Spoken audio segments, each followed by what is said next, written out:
What's up, everybody? Welcome back to Sequence. I'm your host, Trevor Plouffe. Today, we have a very special guest on, back for at bat number 2, Stephen Vogt. What's up, Steve? Thanks for joining us. Oh, this is awesome. I'm having a blast just talking ball, going down memory road. Best. It's the best. I love it, man. So we're going to do a little something different this time. We just went over your at bat, walk-off single, ALDS 2013. It was awesome. You shared a ton of insight in your hitting mentality. But we got a few requests for this, and we're going to go now from behind the plate, that mentality, from a catcher's standpoint, because I really think that you guys have, obviously, the best view in the game of pitchers, but also you have this learned and trained ability to see things that other people don't. In our last at bat, you talked about seeing Porcello's shoulder fly open and it let you take an 0-1 fastball that sets you up for success. Why? Yeah. I mean, what goes into that? Like, is it just repetition and seeing it? Is it knowing every single pitcher? How do you approach this kind of, way you call a game? I think, this is so evolved and we don't have enough time to get into it, but a lot of it is experience and a lot of it is making mistakes and learning from your mistakes and not making those same ones again. Remembering sequences that don't work. Remembering things that maybe, I don't know. I know what I'm trying to say, but to me now we have the analytical guys giving us great information. The pitching coaches are smart. The hitting, obviously the pitchers know what they want to do. And then we study. I study a lot. And to me, if I could tell young catchers something to really do is every time you play catch with someone, every time you catch a bullpen, pay attention to their body as they throw. Because you're going to start to see little things. You're going to start to see the guys who bring their arm down low, so they're going to have a tendency to push the ball. Guys that come up high, they're going to have a tendency to be late or yank. Just start to pay attention to the body language every time you're catching. And those are the things that are going to propel you forward, because all of those little tendencies, a lot of times if there's a pitcher I've caught a lot, I could tell you before they even really start coming down the hill whether or not they're going to be on time for their pitch. And that's what it takes to read a ball, whether you need to block it or not. There's no time for anything. So that's that repetition, but also you guys can start now, no matter how old you are, paying attention to pitchers' body language when they're throwing, and it's going to tell you a lot about what the pitch will do. And in the same way, when I'm not playing, I'm locked into the game. I'm having conversations here left and right. I'm talking to my teammates, and we could, as you know, Trev, we could be talking about anything from baseball to kids to cars to what you had for breakfast. We talk about everything during the game, but that doesn't mean I take my eyes off the action. I'm always watching because I want to see if a hitter's pulling off his front side, if he's late, because as a catcher, I'm one foul tip away from playing that day. And I always have to be ready to go in and call the game. I need to know what we've been doing. And so I pay really close attention to every pitch. And that's also reading swings and knowing what hitters' tendencies are. So there's never a time you can stop learning. You got to keep watching and keep learning this game. I love catchers. It's one of my favorite positions. I'll say probably shortstop, center field, catcher. I love the guys up the middle of the diamond. One of the reasons I love the catching position is for what you just said. You guys are the biggest students of the game because you still have to work on your offense, but a catcher's bread and butter is the way he handles a pitching staff. Yeah. Maybe it's changing a little bit now in the modern game, but if pitchers don't like throwing to a guy, you're not going to stick around. So one question before we kind of get into this, what do you think what makes someone good to throw to? What makes someone a guy that pitchers want to throw to? You kind of touched on it already. You have to have trust. And I know there's been times in my career where I haven't been good enough, and I know the pitchers didn't trust me as much as other times. And that breaks your heart more than anything. And what I mean by that is not knowing if you're confident in what you're calling and you're prepared for the game that you're going to call, they want to throw to you. They want to know that they can bounce their breaking ball and you're going to block it. They want to know that when it gets hairy out there that you're going to stay calm and that you know where you're at. And like I said, I've not been perfect with this. I've never pretended to be perfect. But that's something that I really feel over the last 3 to 4 years I've really gotten better at.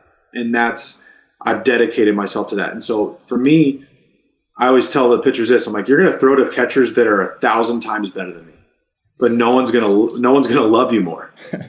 That's your job. That's such a Stephen Vogt quote right there. But it's the truth. There's so many guys that are better than me behind the plate, but like when I'm there, I'm present and I'm there for the pitcher. I'm prepared. I know I've done my homework, and I know that my pitcher, I'm going to do my best to put them in a position to succeed. And so for me, that's what it is. It's understanding how to call a game, understanding what your pitchers are. You got to get to know your pitchers.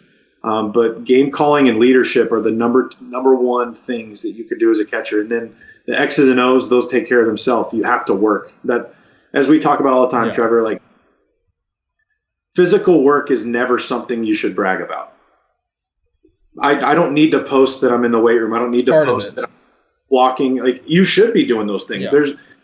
It's learning the other things, learning the mental toughness, learning how to call a game, learning what pitchers are trying to do to get you out. Those are the things that we need to put the extra work in. To me, weight room, hitting, fielding, those aren't extra work. That's our work. Yes. That we should be doing. And so to me, like, work ethic comes from the little things, not from the things that the boxes we should be checking every day anyway. That's my own little tangent, but no, I went and talked to my high school. So any Crespi kids out there that are watching this, I said this. I said, this was earlier this year. I said, all those things you guys are thinking about as extra work, that's not extra work. That's the work. Yeah. Like, if you want to do anything, if you want to play at the next level, you got to put the work in.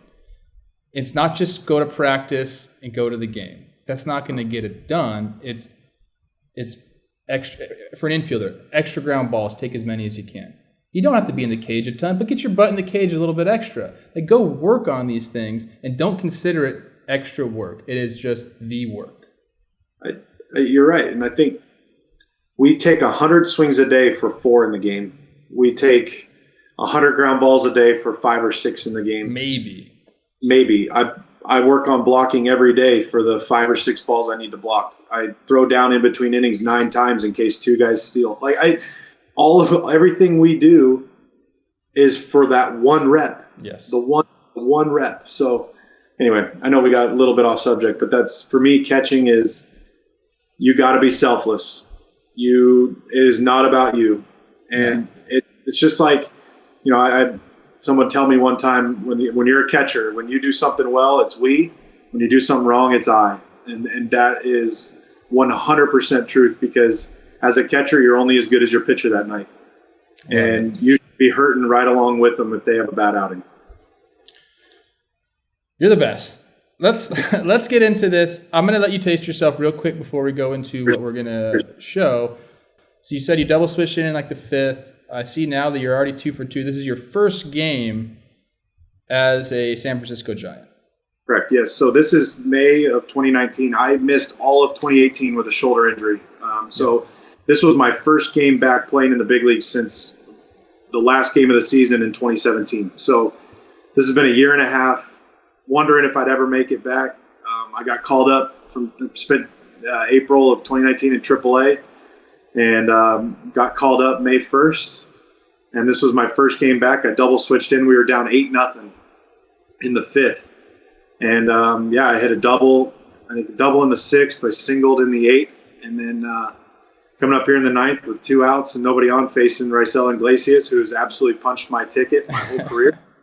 And so I'm not waiting around. I'm not letting him get to the changeup or slider. I'm hacking. And unlike our last at bat, yes, you're going in hacking here. I've seen this guy before. I know what he has, and I have not had much, if any, success off of him. So here, if he's going to give me a fastball, I know it's a 4-seamer. I'm not waiting around. This is going to be a quick one, folks. And boom! And but just the emotions of coming back. All right, one more. I could watch this all day.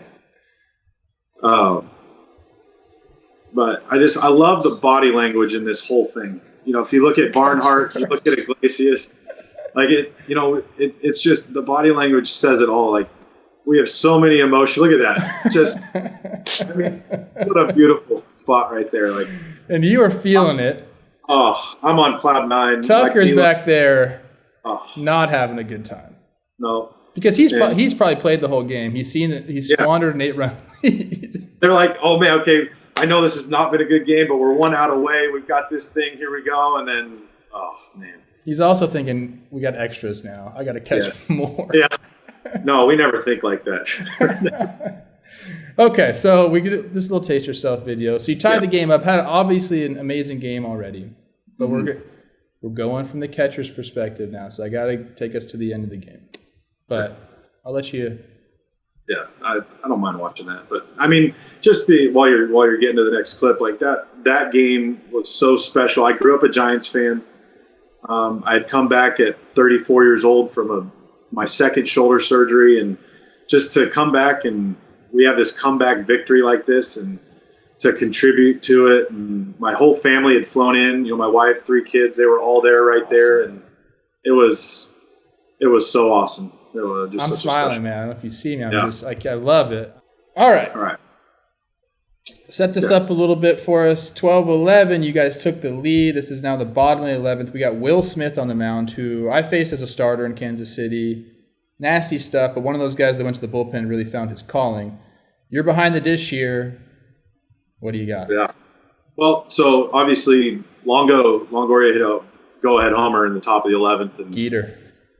And it was just one of those things that you're like, all right, now we got, in my opinion, one of the top 4 or 5 closers, if not higher than that, in the game right now, Will Smith. And he's got shutdown stuff. So I had caught him maybe once during spring training, and I hadn't been up for a month. So I remember what he has, and I remember what he likes to do. But, you know, he came out and got 2 quick outs on, as I see here, 7 pitches. And now you got probably the biggest threat right-handed that the Reds have to hit a homer in Eugenio Suarez. And but Will's game is, you know, fastballs to the arm side and then sliders back foot. And when he's on, it doesn't matter how good of a hitter you are. His slider, even catching sometimes, looks like a fastball. And, you know, that's the thing is, anytime you throw a good back foot slider, as you know, Trev, it looks like a fastball. That's the whole reason we chase it. But he's so good at painting that fastball arm side that you can't tell what he's going to do. And every slider he throws looks like a fastball. So, you know, you obviously small ballpark in Cincinnati. You want to make sure you keep everything down here, because anything that people can elevate is going to probably leave the yard, especially with somebody with Suarez's power. So yeah, we talked last about flipping off speed up there produces fly balls. We know that Cincy is a park that if you hit a fly ball and it has a chance to go out. Yeah. So with a guy like Will Smith, who has an incredible fastball, that doesn't, I'm sure, I don't know the numbers, I'm sure the home run percentage on it is, or the fly ball percentage even, is pretty low. Yeah. Like he's a ground ball guy, strikeout guy. So are you just like, dude, throw the one down and let's rock, or like? Well, for me, we got to get to the slider. So to me, it's in a ballpark like Cincy, I'm not a fan of like a get me over breaking ball like you're talking about. So to me, it's 2 choices. If he's going to be super aggressive here, let's go first pitch slider. We'll get him to chase it down, or let's go fastball down and away. And so those are the two options that you go with. There's no, in my opinion, there's no flipping an 0-0 breaking ball. But you know, then again, Will Smith has different stuff, and sure. he probably knows something that I don't, if that's something he wants to do in that situation. But for me, I'm suggesting either slider, back foot, or fastball away. Yeah, like you said, Suarez is a threat. Yes, to say and he can leave anywhere in the ballpark. It's not pull only. I mean, he's got elite power. You know, like 50 homers last year. So pretty good. Yeah. All right, let's go here. I want to see where you set up. Yeah. First pitch. See what we got. I believe we're going to fast. Yeah, I mean, look at where you're set up right there. You are just down in that lower quadrant. Hoping. Are you saying this is your target? Start it here, let it get out, leak down out of the zone. So for me, every pitcher is different with where they aim. So where I'm putting my glove is where I want the ball. So it's up to them to start it wherever they, I know some guys look at the right knee there. Some guys would look at, if they throw a little sinker, they might look at my left shoulder. They might be looking at, the heel of the glove, all that. I want to make sure that I'm putting my glove with my target right where I want the ball. And it's pretty crazy how often, like when I look at these highlights, because obviously we don't have the box there, but I love when I see, oh, my glove's actually on the bottom. That's cool. Yeah, I didn't even think about that. You're like, yeah. You're set up exactly where you want to be set up. Exactly. And so I like to look at that and be like, wow, that's pretty cool. Because I'm a geek. So right. You're not a geek. A little bit. Right. All right, here we go. Let's see if you can hit this spot. There, obviously get away with a little bit. So that tells me he was looking breaking ball, or he might have been taken all the way. I don't think he's taken all the way, but he's definitely not looking for a fastball up and out over. Because that's, in my opinion, a little bit of a mistake up in the zone. That's a pitch that Suarez could get extended on.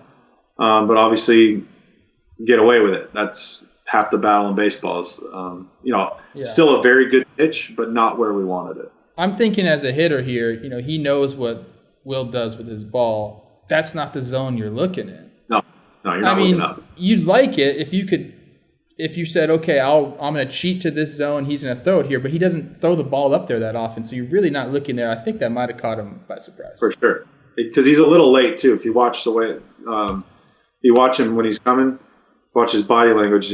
I don't feel like his foot is down in time to hit this heater where it's up in the zone like this. I could be wrong. But to me, that's a little bit, maybe a tick late. Yeah. And maybe I'm just nitpicking and overreading it, which is also what we do as catchers. So, okay. So now here you go. You're looking back. Let's see where you set up here. So now we're going. Now we're going back foot slider here. And I think to me, once you get ahead 0-1, now it's all right. You had your shot at the fastball. Now you're going to get a steady dose of Will Smith sliders.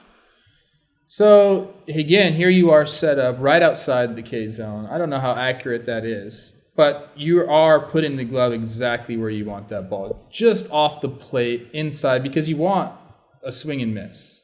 Yes. Or you want him to expand the zone out of the strike zone a little bit. So you want to present it, right, as a strike.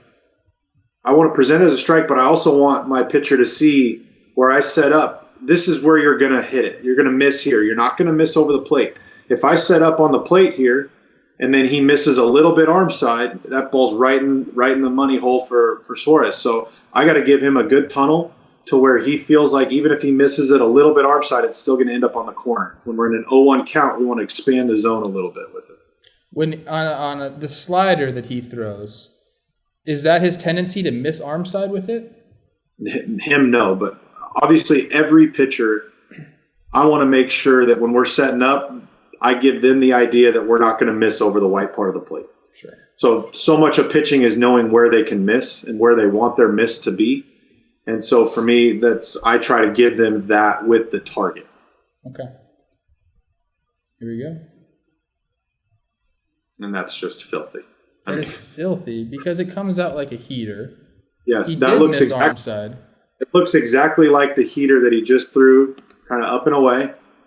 And then it just dive bombs below the zone, and that's just Let's see if I can get it out of the hands and then where it ends up. I'm gonna try. Okay, so to me, now that's already starting to break a little bit. Yeah. But if you look at that trajectory, that's going straight to that outside corner, and then as it goes, he's firing like he sees fastball out there. And then all of a sudden it's gone below the zone. And that moves so much. Yeah. And so now after you read that swing, obviously you see how much he missed that slider by. And that wasn't even one of Will's best ones. Like that's a very good slider, but it's kind of a mislocation in a way because it's over the middle. We wanted it down and in. So now I'm set up perfectly. Will's going to make the adjustment. I probably gave him a little extra tap towards the inside corner. I'm going to give him a little more room in there than I did the time before, but now I'm up. I'm ready to block because it's 2 strikes. So if it's in the dirt, now I need to be ready to block. Pitch before I didn't. And now I know he's going to throw that nasty one, and it's right here, you call this pitch, you're like, it's game over. Like, in your mind, like, Will's so good at, and he missed that one before a little bit, so he's going to make his. He's going to make his correction. Yep, he's going to make his correction, and now this is the patented Will Smith slider that has broken so many hearts. I love that you say that. Like, I call this pitch, I know it's game over. After those two pitches, take the fastball, swing like that at the slider, not even a best one, not even an A slider, but you know that Will's going to not throw two of those back-to-back. He's going to throw an A slider here. Yeah, and this one, I remember this one. It's All right. This is a fastball down and in until it's not. Got him. And what a signature win for the Giants. Perfect. Yeah. So, like I said, it's so much fun to watch. I love when we do, like, doing this to hitters is so much fun, unless I'm the one hitting. And but these pitchers are just so good. And the fact that the game's over, it's and then he gave me the ball right after that. That's and cool. Just he was a Tommy John guy, and his words were, he goes, "Hey man, this ball's for you. Welcome back. I know what it takes to come back. Glad to have you here. Excited to man, my teammates were so awesome. I mean, I love my teammates. You know that. You're one of them.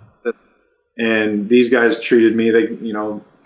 Eric Kratz was on the team at the time, and he spent the year before in Milwaukee. He saw me rehabbing, and he gave this huge speech to the whole clubhouse after this game about me. And I just started tearing up, man, because the love that we have for each other goes beyond the game. It goes beyond competing together, and there's just such this level of respect of the brotherhood, and it's crazy, man. I love it. I don't want to go too far into this, but in the climate that we're in with baseball negotiating right now, a lot of people look past the personal stuff. They see ball players. They say, you guys are making a ton of money to play a kids game. What they don't see is the struggle, man. Like, it took a lot for you to get to this position. You spent a lot of time in the minor leagues grinding it out. You put the work in. Nothing was given to you. Not one thing. Yeah. This is the stuff that I love. Hearing the Kratz, he do that for you after the game, that's incredible, man. Yeah, I think for me, where we are right now with our game to me, it's just sad. I'm not going to get into what's going on a whole lot, but I'm sad. We want to be playing, and unfortunately, there's some other things going on right now that just are out of our control. And this is something that I've fought my whole life to get here, and I've worked, and I've put in those extra work. I've put in that other stuff, and now I'm at home and I'm waiting, and I'm still putting the extra work. You should not be at home. You need to. You're a baseball guy.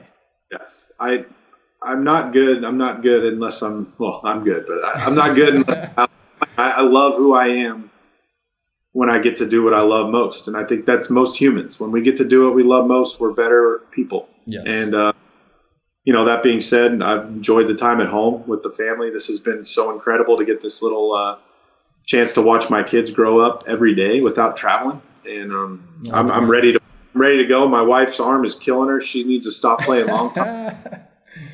We need to get this ball rolling. We will. I know we're going to be playing ball this year. We can't wait to see you. I just appreciate you giving the time, dude. Yeah, no, Trevor, this was awesome. It was good catching up with you, and it was a lot of fun. All right, thanks, Steve.